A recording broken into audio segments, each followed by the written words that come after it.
Please subscribe the net TV. క్షణం క్షణం మీ ముందు సమాచారం.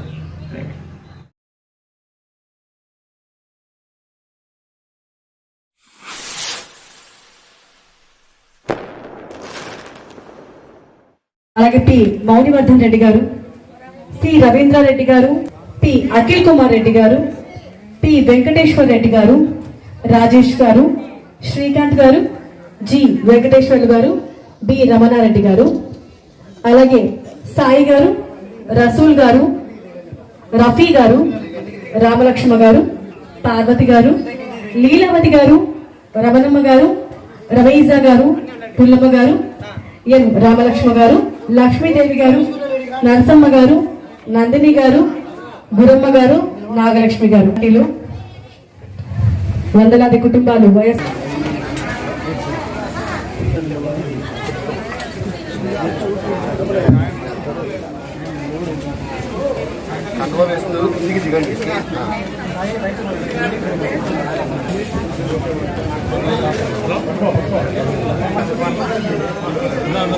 మరి రఘురామరెడ్డి గారి గురించి చెప్పాలంటే బీజేపీ యువ నాయకుడిగా, మంచి మనిషిగా, తోటి టెక్నీషియన్స్ కుటుంబాల కష్ట నష్టాలు గుర్తెరిగిన సహృదయుడుగా పేరు గడించిన పల్లె రఘురామరెడ్డి నేడు వైఎస్ఆర్సీపీ ప్రభుత్వం అందించిన సంక్షేమం, అభివృద్ధి పథకాలకు ఆకర్షితులై జగనన్న నాయకత్వాన్ని, రాచమల్లు గారి నాయకత్వాన్ని బలపరుస్తూ వైఎస్ఆర్సీపీలో చేరుతున్న శుభతరణం ఇది. మరి వందలాది మంది తన అభిమానంతో కూడా చేరుతున్నారు.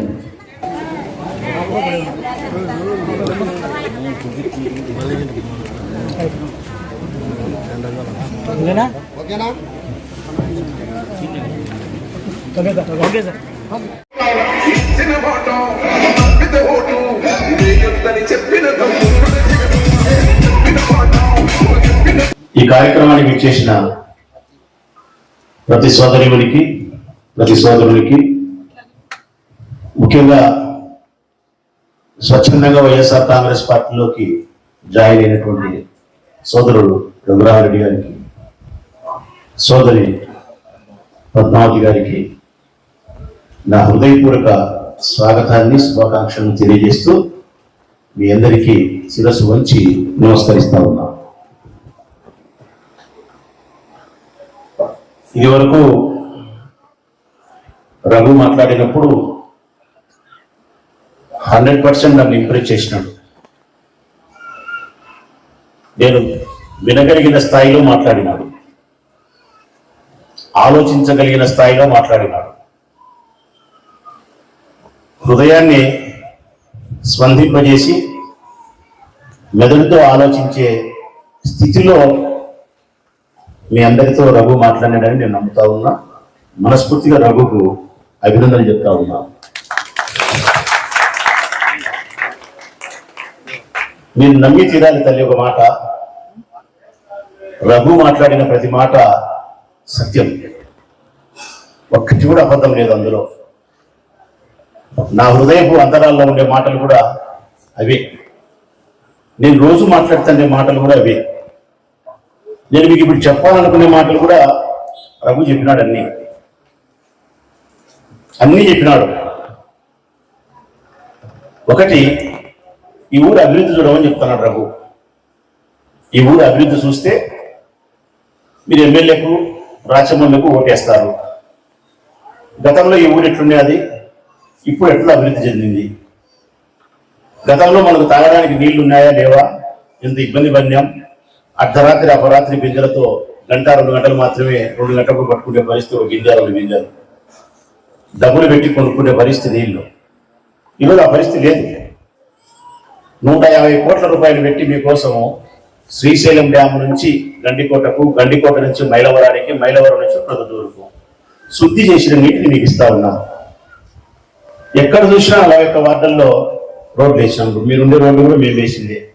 ఈ రోడ్డు కూడా ఇదేందమ్మా, ఊళ్ళో ఉండే ప్రతి రోడ్డు మేము వేసిందే. వైఎస్ఆర్ కాంగ్రెస్ పార్టీ జెండా వేసింది. అడిగిన ప్రతి చోట కాలువ కట్టాం. 4 ప్రాథమిక ఆరోగ్య కేంద్రాలు కట్టాం. మీకోసం 5 కోట్లు పెట్టి గాంధీ పార్కును అందంగా సుందరీకరణ చేసినాం.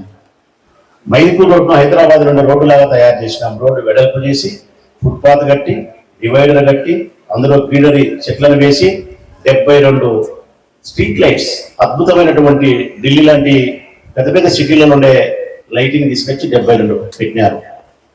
గవర్నమెంట్ హాస్పిటల్ రోడ్డు అందంగా తయారు చేయగలిగారు. చిన్న చిన్న రోడ్లను చిన్న చిన్న వీధులను పెద్ద చేసినాం. నెహ్రూ రోడ్డు, శ్రీరాములపేట, గురవయ్య తోట, ఆర్ట్స్ కాలేజ్ రోడ్డు ఇట్లన్నీ విశాలం చేసినాం. అక్కడక్కడ అడ్డం ఉండే బీవీఎస్ హాల్ దగ్గర, వరలక్ష్మి హాస్పిటల్ దగ్గర ఇటువంటి చోట ప్రధానమైన రహదారిలో ప్రజలకు అడ్డంగా ఉండే ట్రాన్స్ఫార్మర్స్ ను తొలగించగలిగినాం. మీకోసం అని చెప్పి 160 కోట్ల రూపాయలతో కాలువల ఆధునీకరణ పనిచేస్తున్నాం. 160 కోట్ల రూపాయలతో భూమిలో నీటిని సప్లై చేసే పైపులు మారుస్తా ఉన్నాం. 70 ఏళ్ళ కింద పైపులు అవి లోపల చిల్లులు పడి ఉంటాయి, మురికి నీరు దాంట్లో కలుస్తుంటారు. వీళ్ళు పట్టించుకోలే, మేము మారుస్తున్నాం. 160 కోట్లు అయితే మీకోసమని మార్కెట్ కడతా ఉన్నాం 53 కోట్లతో. 25 కోట్ల పని జరిగింది. బస్టాండ్ పూర్తి చేసినాం 5 కోట్ల రూపాయలతో. రామేశ్వరం ఏట్లో బ్రిడ్జి కడతాం. ఏటికి నీళ్ళు వచ్చినా ఇబ్బంది ఉండకుండా అవతల పక్క పోయేదానికి 52 కోట్లతో 30 కోట్ల రూపాయల పని జరిగింది. గ్రామీణ ప్రాంతాలకు 200 కోట్ల రూపాయలతో రోడ్లు వేసినాం. మీ పిల్లల కోసమని వైఎస్ఆర్ ఇంజనీరింగ్ కాలేజీకి 65 కోట్ల రూపాయలతో కాలేజీకి కావాల్సిన వసతులు ఏర్పాటు చేస్తా ఉన్నాం. గవర్నమెంట్ హాస్పిటల్కి 24 కోట్లు ఇప్పించినాం. ఎస్సీఎన్ఆర్ గవర్నమెంట్ కాలేజీకి 24 కోట్లు ఇప్పించినాం. జగన్మోహన్ రెడ్డి గారి జెండా అధికారంలోకి వచ్చిన తర్వాత ఇక్కడ మీరందరూ పేదవాళ్ళే. పేద మధ్యతరగతి వర్గాలకు సంబంధించిన మీకు సంక్షేమ పథకాల పేరుతో ఆర్థికంగా మీకు సహాయపడినాడు జగన్మోహన్ రెడ్డి గారు. ఉదాహరణకు పెన్షన్ 3000 చేసినాడు. వయస్సు తగ్గించినాడు 5 సంవత్సరాలు. అందరికీ అవకాశం ఇచ్చినాడు. మీ ఇంటి దగ్గరికే పెన్షన్ పంపించినాడు. 45 ఏళ్ళు ఉంటే మీకు 18,700 రూపాయలు పెన్షన్ ఇచ్చినాడు. చేనేత వాళ్ళు మగ్గము నేస్తే 24,000 ఇచ్చినాడు. మీరు బాకీ చేస్తే పొదుపు సంఘాల్లో 200 కోట్లు ఆయనే బాకీ కట్టినాడు. ఇల్లు నిరుపేదలకు స్థలం ఇచ్చి మీ పేరుతో రీసెర్చ్ చేయించి అమ్ముకునే స్వేచ్ఛను ఇచ్చినాడు. 1,80,000 కట్టి మాతో ఇల్లు కట్టిస్తున్నాడు. మీకు ప్రభుత్వం 1,80,000 ఇస్తే పని మాకు పెట్టినాడు కట్టమని చెప్పి. ఒకటా తల్లి, ప్రతి కుటుంబానికి 1, 2, 3, 4, 5, 6, 7, 8, 9 పథకాల వరకు సంవత్సరానికి 60,000 నుంచి 1,00,000 రూపాయల వరకు, 5 సంవత్సరాలకు 3 నుంచి 5 లక్షల రూపాయల వరకు మీ కుటుంబాలకు ఆయన ఆర్థికంగా సహాయం చేసినాడు. మీ కుటుంబంలో ఎవరు కూడా డబ్బు లేకుండా మరణించకూడదు, అనారోగ్య పాలు కావద్దని చెప్పి 5 లక్షలు ఉండే ఆరోగ్యశ్రీ కార్డును 25 లక్షల ఆరోగ్యశ్రీ కార్డు మీకు ఇచ్చినాడు. సంవత్సరానికి ఒక్కసారి, అంటే 5 ఏళ్లకు కాదు ఆ కార్డు, 25 లక్షలు సంవత్సరానికి వాడుకోవచ్చు. 3,555 జబ్బులకు సమాధానం చెప్తుంది ఆ కార్డు. 252 కార్పొరేట్ హాస్పిటల్లో చూపించుకోవచ్చు, పెద్ద పెద్ద హాస్పిటల్లో. 4 రాష్ట్రాల్లో చూపించుకోవచ్చు, బెంగళూరు, మద్రాసు, హైదరాబాదు, అమరావతి. 25 లక్షల ఆరోగ్యశ్రీ కార్డు. మీ పిల్లలు చదువుకోవాలంటే సరిగ్గా స్కూళ్ళు లేవు ఇంతకుముందు. ఈరోజమ్మా ఒక ప్రొద్దుటూరు పట్టడానికి 56 కోట్లు ఇచ్చి మీ పిల్లలు చదివే స్కూళ్ళన్నీ రూపురేఖలే మార్చేసినాడు.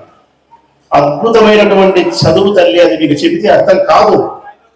హైదరాబాద్ లాంటి పబ్లిక్ స్కూళ్ళల్లో కూడా అందనటువంటి సౌకర్యాలు అందిస్తున్నాడు.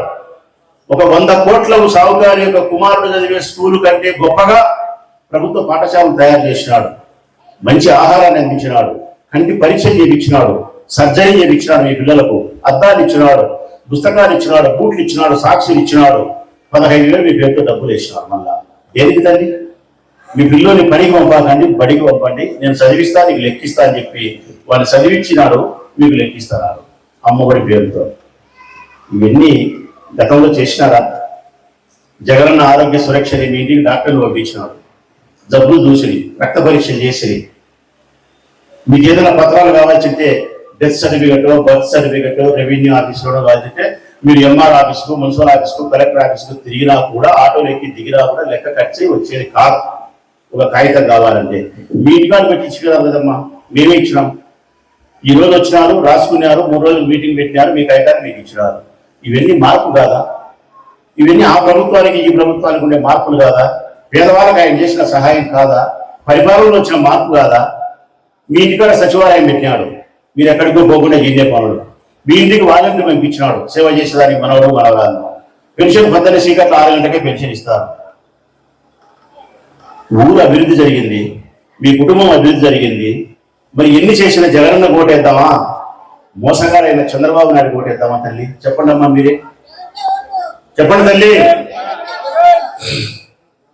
అమ్మా, జగన్కు ఓటు వేయకపోతే నిజంగా చెప్తానా, మతికి పెట్టుకోండి, జగన్కు ఓటు వేయకపోతే మళ్ళీ మూడోసారి చెప్తానా, జగన్మోహన్ రెడ్డి గారికి పేదవాళ్ళు ఓటు వేయకపోతే ఓడిపోయి నువ్వు తెలిసినా తల్లి, జగన్ కాదమ్మా, పేదవాళ్ళే ఓడిపోతారు. ఈ ఎన్నికలు జరుగుతూ ఉండేది రాచమల్లుకు వరదరాజరెడ్డికి కాదు తల్లి, జగన్కు చంద్రబాబు నాయుడుకు కాదు తల్లి. బాగా చెప్తానా, చంద్రబాబు నాయుడు పెత్తందారి వ్యవస్థకు జగన్మోహన్ రెడ్డి వైపు నుంచి పేదవాళ్లకు పోటీ జరుగుతుంది. జగన్ గెలిస్తే పేదవాళ్ళు గెలుస్తారు, జగన్ ఓడితే మీరు ఓడుతారు తల్లి. ఇది సత్యము సత్యము సత్యము, నమ్మండి నా మాట. గెలిచినా జగన్ కాదు, ఓడినా జగన్ కాదు. గెలిచినా పేదవాళ్ళే, ఓడినా పేదవాళ్ళే. జగన్ గెలిపించడం అంటే పేదరికంలో ఉండే ప్రతి కుటుంబము మనల్ని మనం గెలిపించుకోవడం అవుతారు తల్లి.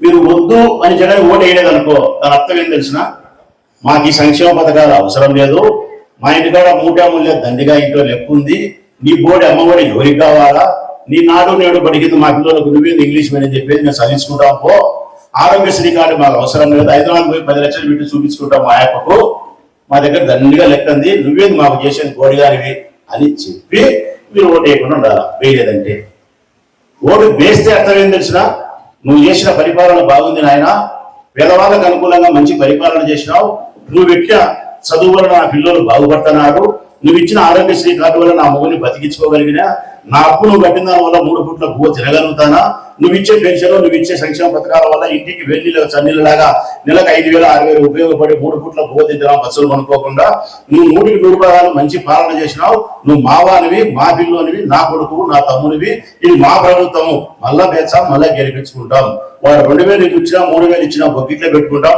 ఓటు మాత్రం ఫ్యాన్ మీద గుద్దుతాం అని చెప్పడం తల్లి. నేను బాగా చెప్తాను, లెక్కిస్తారు, లెక్క వాళ్ళు ఇస్తారు, వీళ్ళు ఇస్తారు, అందరు ఇస్తారు, లెక్క ఇయ్యడం తప్ప ఒప్ప అంటే అంత పెద్ద మాట నేను మాట్లాడలేదు, అంత బుర్ర లేదు, అంత తలకాయ లేదు నాకు. నేను చిన్నోని యాడో రామేశ్వరంలో పుట్టిన నేను, మామూలుగా పుట్టిన వాడిని, పేదరికంలో పుట్టిన వాడిని, వస్తువులతో పెరిగిన వాడిని తల్లి. మీరు ఏమైనా ఎమ్మెల్యే అంటే వానికి 4 చేతులు 6 చేతులు పెద్ద గొప్పగా ఉంటాడు అని కథ, వారి వ్యవహారం బంగారు పల్లెంలో పూజ తింటాడు అనుకున్నారు, జరుగుతుంది. మీ ఎమ్మెల్యే ఆ టైప్ ఎమ్మెల్యే కాదు, రామేశ్వరంలో పుట్టినా, దేవలాల కాడ మోరికాడ పెరిగినా, ఎర్రగడ్డ కాలం సర్దిగు వదిలి బడికి పోయినా, మామిడికాయ ఊరగా వేసుకొని సర్దిగు వదిలి కాలేజీకి పోయినా, పండగ లేదు, పబ్బం లేదు, లెక్క లేదు, పేదరికము, ఆకలితో పెరిగినా, వస్తువులతో పెరిగినా. రఘురామరెడ్డి భార్య కూడా, ఆ పాప కూడా మా రామేశ్వరమే, ఆ పాప కూడా అన్ని తెలుసు మా గురించి. పేదరికంతో పెరిగిన వాని తల్లిని. అందుకే మీకు బాగా చెప్తా ఉన్నా, డబ్బులు ఇస్తారు, వాళ్ళు ఇస్తారు, వీళ్ళు ఇస్తారు, తీసుకోండి. ఈ రొంత అయిపోతే వరదరాజరెడ్డి అయినా మరొక రెడ్డి అయినా మీకు లెక్కించడమ్మా. నువ్వు ఎంతబడి అడిగినా నా బిడ్డ పెళ్లి పెట్టుకున్నా 10,000 అంటే 10,000 సార్లు ఇవ్వడు ఎవరే కానీ. ఈ బుద్ధి మటుకు మీ ఇంటికాడికి వచ్చి బుక్కులు చూసి ఎన్ని ఓట్లు ఉన్నాయి, 5 ఉన్నాయి, 5 రోజుల్లో 10 తీసుకో 10,000 అని చెప్పి పిలిచి వల్ల మారిన ప్రేమ వలకబోసి ఇచ్చిపోతారు. కారణం అవసరం. దీన్నే మనమేమంటాం మన భాషలో అంటే, దయ్యం పట్టినప్పుడే మెట్టుతో కొట్టాలా అంటాం. రాజకీయ నాయకులు దయ్యం ఎప్పుడు పడుతుంది? ఎలక్షన్లప్పుడు మాత్రమే దయ్యం పడుతుంది. ఇప్పుడు దయ్యం పట్టింది మెట్టుతో కొట్టు, షాటతో కొట్టు, పరకతో కొట్టు, 50 మందితో కొట్టు, ఏ వీటితో కొట్టే కొట్టించుకుంటాం. ఈ లోంత అయిపోతే మీ జుట్టు పట్టుకొని ఆడిస్తాం మళ్ళీ 5 ఏళ్ళు. కరెక్టే కదా? అందుకు తీసుకో లెక్క, ఇబ్బంది లేదు. కానీ ఓటు మాత్రం మీకు మంచి చేసిన ప్రభుత్వానికి, మంచి చేసిన పార్టీకి వేయాలి. మీకు ఎవరైతే మంచి చేసినారో, జగన్ చేసింటే జగన్ గెద్దాం, చంద్రబాబు నాయుడు చేసింటే చంద్రబాబు నాయుడు గెద్దాం. రాజమల్లు మంచోడైతే, రాజమల్లు పేదవాళ్ళకు పలికింటే, దానమో ధర్మమో మానవత్వంతో చేసి ఉంటే, ఊరిని అభివృద్ధి చేసింటే, ప్రశాంతంగా ఉంచగలిగి ఉంటే, మీకు అందుబాటులో నేను ఉండిన మాట నిజమైతే నాకు ఓటువి. లేదు నేను చెడ్డోన్ని, వాళ్ళు చెప్పినట్టు రాక్షసుని, నరకాసురుణ్ణి, నేను ఊరు సర్వనాశనం చేసిన, వాడిని కొట్టినా, వీడిని కొట్టినా, వీడి లెక్క దోసుకున్నా, వాడి లెక్క దోసుకున్నా, ఊర్లోనే నేను మీకు బరకలే, పెళ్లి కూడా బిచ్చం వేయలే, ఊర్లో రోడ్డు వేయలే, కాలువ వేయలే, అభివృద్ధి చేయలే, దొంగనా కొడుతున్నావు వేయాలి. కానీ మంచోడిని అయితే మీరు ఓటు వేయాలా, వేయకూడదమ్మా? వేయాల. నేను మంచోడిని అభివృద్ధి చేసి, మీకు పలికి సహాయం చేసి, అన్ని నా పక్క న్యాయం ఉండి, నాకు ఓటు వేయకుండా నన్ను ఓడిస్తే బాధపడాల్సింది నేనా, ధర్మమా? ధర్మం బాధపడతా తల్లి, నేనుగా తల్లి బాధపడాల్సింది. మీరు బాధపడాలా?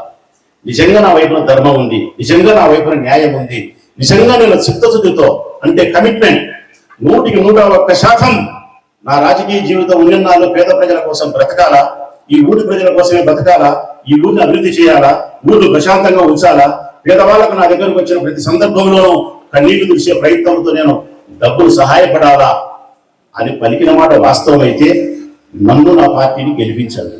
జగనన్న సంక్షేమ పథకాల పేరుతో మీకు న్యాయం చేసి ఉంటే గెలిపించండి. రఘు చెప్పినట్టు కరోనా వచ్చింది, మేము కాదమ్మా మీ దగ్గరకు వచ్చింది. మొట్టమొదటి శ్రీనివాసనగర్లో కరోనా వస్తే కమిషనర్ రాదమ్మా, నేను మా వాళ్ళు అందరం కలిసి ఆ పక్క సందులోకి వచ్చి ఇది స్ప్రే మిషన్లు తీసుకొని మిద్దెలు కొట్టి మీ ఇళ్ళలో జాగ్రత్తలు చెప్పి భయం పెట్టి, అప్పుడు కరోనా అంటే ఈ నుంచి అంత దూరం ఉండి మాట్లాడుతున్నారు భయపడి. మొట్టమొదటి కేసు శ్రీనివాసనగర్లో వస్తే వాళ్ళ ఇంటికి వచ్చినాం, నేను కమిషనర్ రాదమ్మా, స్ప్రే చేసినాం, బ్లీచింగ్ పౌడర్ చల్లినాం, కూరగాయలు ఇచ్చినాం, బియ్యం ఇచ్చినాం, డబ్బులు ఇచ్చినాం, ఆసుపత్రిలో పంపినాం, క్వారంటైన్ సెంటర్లు పెట్టినాం, ఆక్సిజన్ ఇప్పించినాం. ఒకటేది తల్లి, కరోనా కష్టకాలంలో వరదరాజిరెడ్డి కామనూరులో పనుకున్నాడు, వాళ్ళ కొడుకు కొండారెడ్డి హైదరాబాద్ లో పనుకునేవాడు. ఇద్దరు వాకిళ్ళు వేసుకొని వాళ్ళు పనుకున్నారు, మా పిల్లలు మాత్రం మమ్మల్ని వేదిక పంపించినారు. కారణం, లీడర్ అన్న తర్వాత కష్టకాలంలో ప్రజలకు అందుబాటులో ఉండాల్సిందే, మనం బతికినా సచ్చినా ప్రజలతో ఉండాల్సిందే అని చెప్పి కరోనా కష్టకాలంలో నేను మన పార్టీకి సంబంధించిన నా తమ్ముళ్ళు, నా చెల్లెళ్ళు అందరూ కలిసి మీకు సేవ చేసినాము. చివరకు మా నెత్తి మీదికి మృత్యువు తెచ్చుకున్నాం, కరోనా తెచ్చుకున్నాం. 40 రోజులు ఆసుపత్రిలో పడి సావు బతుకుల మధ్య మృత్యు వాకిట్లేకి పోయి చనిపోవాల్సిన వాడిని శివుని దయవలన మీ ప్రేమ చేత బ్రతికి ఇట్లా వచ్చి మళ్ళా మాట్లాడగలుగుతాం. మరి ఆ రోజు అంత ఆపదలో మేముండి వరదరాజరెడ్డి వరదాడి కొడుకు ఇంట్లోనే పరిమితం అయ్యింది, ₹1 మీకు సాయం చేయక మేము చేసి ఒక్క జెండా వాళ్ళ తెలుగుదేశం పార్టీ జెండా మీకు రూపాయి నాగినారేసి సాయం చేయక జగన్ ఇంత సాయం చేసి అన్ని జరిగిన తర్వాత ఈరోజు తగుదునమ్మా అని చెప్పి ఎలక్షన్లప్పుడు 3 నెలల ముందు వచ్చి నాకు ఓటు వేయాలంటే న్యాయమా? ఆయనకు వేస్తే మనది న్యాయమా తల్లి? ఒక్కసారి మీరే ఆలోచించండి. మనస్ఫూర్తిగా మంచికి పట్టం కట్టండి, ధర్మాన్ని న్యాయాన్ని గెలిపించండి, మంచి పార్టీ అయిన జగనన్నను గెలిపించుకోండి, మళ్ళీ సంక్షేమ పథకాలు ఇట్లే అందుకోండి. ఈ ఊర్లో సంపూర్ణం కావాల్సిన అభివృద్ధి కార్యక్రమాలు సంపూర్ణం కావాలి అంటే మళ్ళీ జగనన్న గెలవాలా, రాచమల్లి అసెంబ్లీలో ఉండాలా. రాచమల్లిలో అసెంబ్లీలో ఉన్నప్పుడు జగనన్న వెంట నడిచినప్పుడే ఈ ఊర్లో సంపూర్ణమైనటువంటి అభివృద్ధి జరుగుతుంది. మరిన్ని సరికొత్త అభివృద్ధి కార్యక్రమాలు కూడా ప్రజల్లోకి తీసుకురాగలుగుతా, పేదవారికి సంక్షేమ పథకాలను 3 పువ్వులు 6 కాయలుగా అందించగలుగుతా, నా మానవతా హృదయంతో శ్వాస ఉన్నంత వరకు మీకు ఉపయోగపడగలుగుతారని చెప్పి మనస్ఫూర్తిగా వినయపూర్వకంగా మీకు విజ్ఞప్తి చేస్తూ మరొకసారి సోదరుడు రఘురామరెడ్డి గారికి, పద్మావతమ్మకు నా హృదయపూర్వక స్వాగతాన్ని పలుకుతూ శుభాకాంక్షలు తెలుపుతూ సెలవు.